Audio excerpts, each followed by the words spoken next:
हमारे साथ प्रदीप कुमार जी जुड़े हुए हैं। प्रदीप कुमार जी भी ठीक वैसे ही जैसे वेद प्रकाश जी, जैसे मैं, इन कविताओं का पुराना पाठक रहे हैं हम लोग सब। प्रदीप जी इस संकलन पर अपनी बात रखेंगे। प्रदीप जी।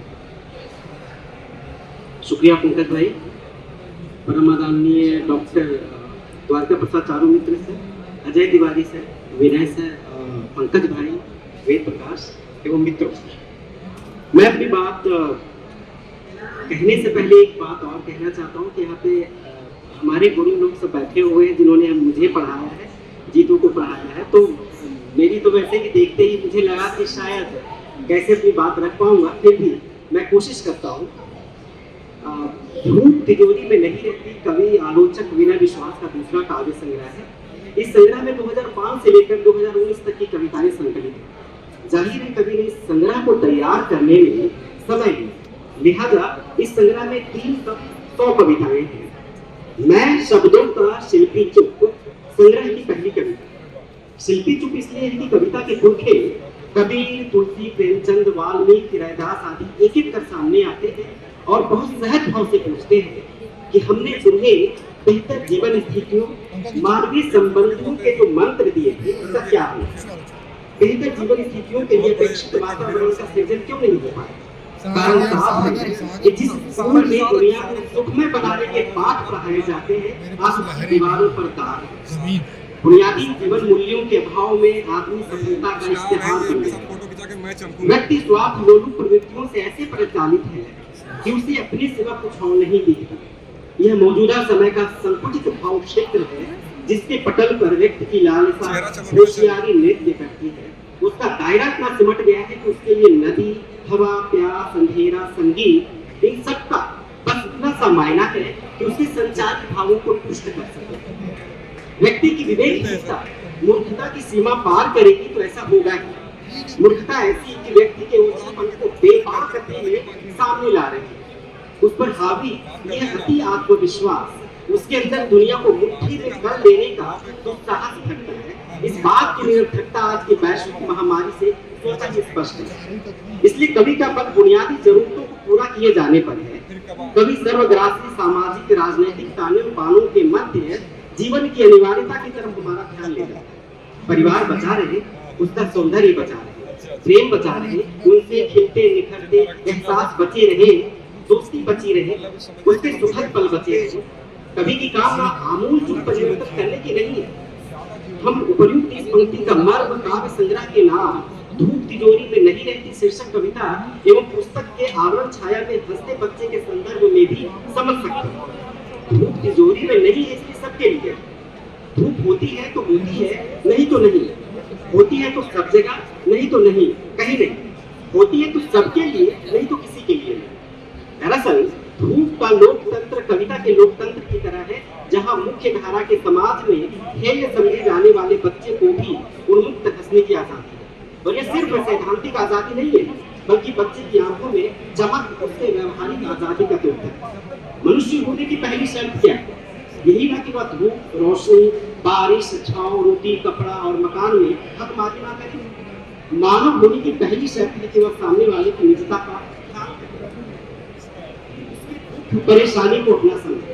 यह कहा भी गया है कि दूसरों का दुख अपने दुख में मिला सके तो आदमी बहुत सुखी हो सकता है।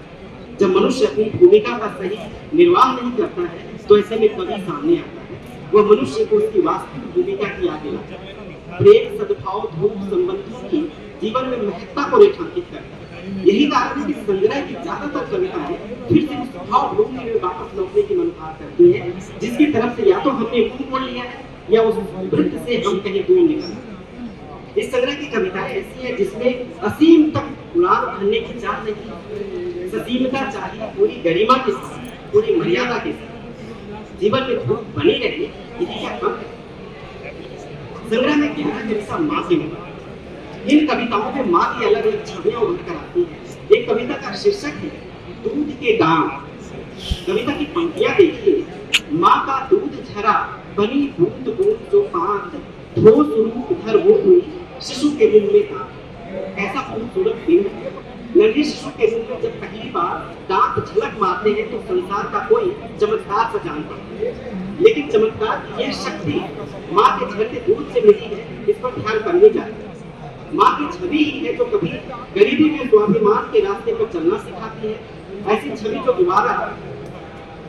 जो बुरा बनकर भी परिवार को हरा भरा रखना चाहती है। ऐसी छवि भी है जिसके वृत्त में से होकर गुजरने वाला अदना सा व्यक्ति के लिए भी स्नेह बरसता है। ऐसे में कभी यह सोचना कि मैं अपनों से भी हाल चाल पूछ के झिझकता हूँ और सोचता हूँ क्यों नहीं रहा कोई अपना मेरा अपना। यह बिल्कुल वाजिब सा सवाल जान पड़ता है। जिस माँ की उंगली पकड़कर डगमगाते कदमों से चलना सीखा था, उसी माँ को हवाई अड्डे पर छोड़ आने में जवान बेटे को शर्म नहीं आई। लेकिन माँ तो माँ है। लोगों ने जब कहना शुरू किया कि राम जाने ये कैसा इम्तिहान, जीना मुश्किल है मरना आसान, तो माँ की ममता ने कहा मर तो जाऊं, पर मन में एक ही बात आती कि चिंटू के पास बहुत पैसे थे, कोई छीन के उसे खाली छोड़ दे तो भी उसका हौसला ना हिले, और कभी वो अपने घर की तरफ आ निकले तो ऐसा ना हो कि उसे कोई ना मिले।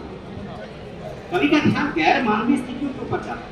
उन स्थितियों से कवि के मन में क्षोभ उत्पन्न होता है। वह देखता है कि कैसे व्यक्ति की जगह पैसा महत्वपूर्ण बन गया। वही पैसा जो हमारी संवेदना, मानवीयता, इंसानियत का नियंता बन गया। पढ़ाई वही जो पैसा दिलाए, इंसानियत कहाँ से आए। ऐसी विध्वंसक प्रवृत्तियों के फलने फूलने में लोकतंत्र के पहरियों की विनाशक भूमिका रही है। उनकी कथनी करने में इतना भेद बढ़ गया है कि उजले कपड़े उजली दाढ़ी वालों पर से भरोसा ही उठ गया। उजले कपड़े उजली दाढ़ी उजली रंगत साड़ी है, बाबा आज कहाँ काला करने की तैयारी। इस तरह से विनय सर की कविताओं में ये विविधता जो संबंधों की है, उसकी जो गर्माहट है, हम परस्पर देखते हैं, आबद्ध देखते हैं, आद्यंत देखते हैं। इस आसन संकट में हमारे आसपास की लोकतांत्रिक फिजा में जीवन के लिए जरूरी ऑक्सीजन की कमी महसूस की जा रही है। हमारे आसपास की हवा में विभाजित करने या विभाजित होने की नसीहत दी जा रही है। ऐसे में हमारे पास कविता रूपी वह तंत्र है जिस पर हमें भरोसा है और जो हमें बेहतर जीवन स्थितियां प्रदान करने में पथ दिखलाएगी, जो हमें उल्लासपूर्वक जीवन की तरफ ले जाएगी। कैसा होगा हमारा समाज जब खुश होने के अवसर पर हम अंदर से आह्लादित हो और जहाँ जरूरत हो किसी को उठाने की तो हमारे हाथ उसके लिए संकोच ही ना करें। ऐसे मानवीय व्यवहारों विवेक से ही स्वस्थ समाज का विकास होगा और विकास का यह पथ कविता की भावभूमि से ही होता है। कविता के साथ भाषा भी पाठकों को भरपूर आत्मीयता देती है। आंतरिक लय से समृद्ध ऐसी भाषा शब्दों के शिल्पी द्वारा गढ़ी गई। कविता में शब्द व्यक्ति में स्वार्थ या जीवन में लालसाओं का अचकचाकर बढ़ जाना गंभीर बीमारी की तरह। जैसे जीवन में संयम बरतकर ही समय से संवाद किया जा सकता है, ठीक ऐसी कविता में शब्दों की फिजूल खर्ची पर नियंत्रण रखकर ही जीवंत दृश्य भाव मूर्ति गढ़ी जा सकती है। कवि विनय विश्वास शब्दों के ऐसे ही शिल्पी हैं, शब्दों पर उनका अचूक पकड़ है। जाहिर है शब्दों की ऐसी निराली छटा का प्रभाव भाषा पर भी पड़ा है।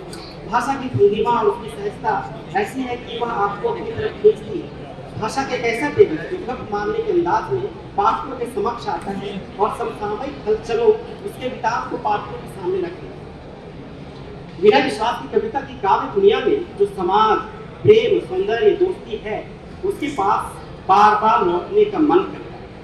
आप एक बार कभी की दुनिया में आइए तो सही, आप बार बार आना पसंद करें और हर बार एक नई ऊर्जा, एक नई प्रेरणा अपने साथ लिए जाएं। कविता में जब सादगी होती है तो वह छांव देने का काम करता है। बाहरी दुनिया में व्याप्त शोक को यहाँ आते ही विरोहित हो जाते हैं और हम भरपूर ऊर्जा के साथ अपने आसपास को देखने समझने को प्रेरित होते हैं। बहुत सुंदर प्रदीप जी, बहुत शानदार तरीके से आपने विश्लेषण किया है।